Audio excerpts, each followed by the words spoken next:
السلام عليكم ورحمة الله وبركاته متابعينا الأعزاء، أهلا بكم في فيديو جديد عن القناة بنعمل فيه أنبوكسنج الهاتف تكنو كامون 12 اير.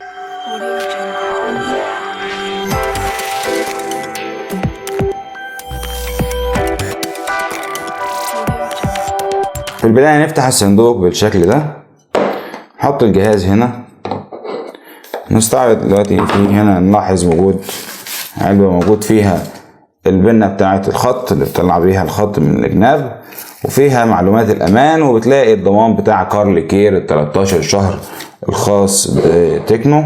تمام. بعد كده هتلاقي كتالوجات محدش بيقراها، وبيجي مع الكرتونة سكرينة زجاج. تمام. بتيجي مجانا فري. نرجعها تاني بالشكل ده كده. طبعا كتالوجات، ونلاحظ وجود الجراب نوعا ما محترم. لو نلاحظ حاليا مكتوب عليه كلمة كون. تمام. الجراب طبعا شفاف. الجراب بصراحة شكله قيم جدا، وفي خطوط جميلة جدا يمر بها كلمة كون. بنلاحظ وجود غوالق للأتربة في أماكن السوكت بتاع الجهاز، ومكان الهاند فري بتاع الجهاز كالعادة من شركة تكنو. بعد كده بنلاحظ وجود 3 حاجات في الكرتونة من تحت. أول حاجة منهم هي الشاحن، تاني حاجة ميكرو يو اس بي، وصلة يو اس بي ميكرو.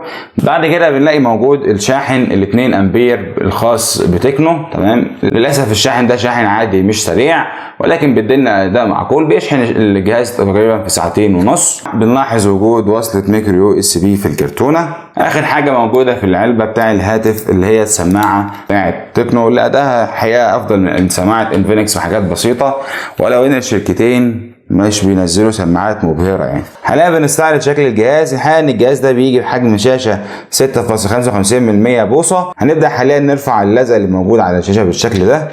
انطباعي الاولي اللي انا حاسس ان انا شايل جهاز بريميوم، مش شايل جهاز فئه اقتصاديه خالص. ده ممكن يكون جهاز فئه متوسطه، لان الحقيقه التصميم المبهر جدا اللي موجود حاليا، والشكل الانسيابي اللي موجود في الجهاز. حتى الجهاز جاي بايدج في الظهر كده، ايدج ظريف جدا. الحقيقه مديلنا شكل جمالي جدا وتحفه للجهاز زي ما احنا شايفين، ولكن الظهر بلاستيك مش مشكله، لان الفئه دي فئه اقتصاديه، مش هنقدر نلوم قوي عليها في الظهر البلاستيك. هنشغل الجهاز، نقول بسم الله الرحمن الرحيم. في البداية كالعادة بيظهر لنا كلمة تكنو. عجبني جدا فكرة ان الجهاز في الفئة الاقتصادية ينزل فيه شاشة بالروعة ديت وبالابهار ده. الجهاز استحواذ الشاشة فيه استحواذ كبير جدا زي ما احنا شايفين حاليا. روعة الشاشة ونسبة استحواذها، مش ملاحظ غير وجود الكاميرا الصغيرة اللي في الثقب بالشكل ده. والحقيقة انا شايف ان الكاميرا ديت شكلها كده ومكانها اداء روعه، احسن من الووتر دروب نوتش. زي ما احنا شايفين حاليا نسبة استحواذ الشاشة ممتاز جدا، وثقب الشاشة موجود بشكل رائع اعلى الشاشة. انا في وجهة نظري الفئة الاقتصادية لما ينزل فيها جهاز بالشاشة ديت فده حاجة منافسة جدا وحاجة جميلة جدا. الجدير بالذكر ان الحافة السفلية من الشاشة ليست بالحجم القليل، ولكنها معقولة، نقدر نقول انها بشكل عام مقبولة المنظر. حاليا زي ما احنا شايفين ده الثقب الامامي في الشاشة، واللي بصراحة بيجي لنا بشكل جميل برضه وشكل رائع. في بعض الخلفيات بتتحط في الجهاز بتخفي تماما الثقب ده، والحقيقة ان انا شايف ان ده حاجة اول مرة نشوفها في الفئة السعرية ديت، وحاجة مبهرة جدا.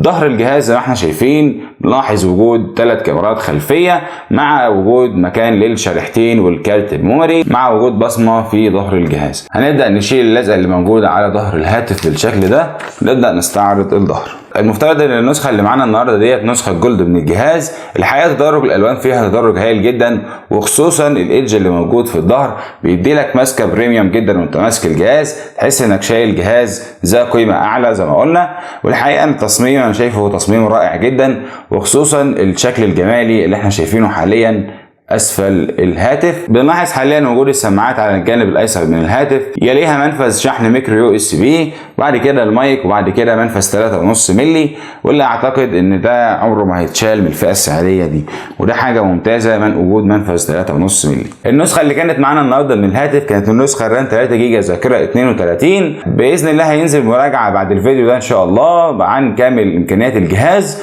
فتاكد انك مشترك في القناه وعامل سبسكرايب، ويا ريت تدعمنا بلايك، ولو في عندك اي استفسار يا ريت تسيبه لنا في الكومنتات تحت. والسلام عليكم ورحمه الله وبركاته. كان معكم عبد الرحمن موسى. سلام.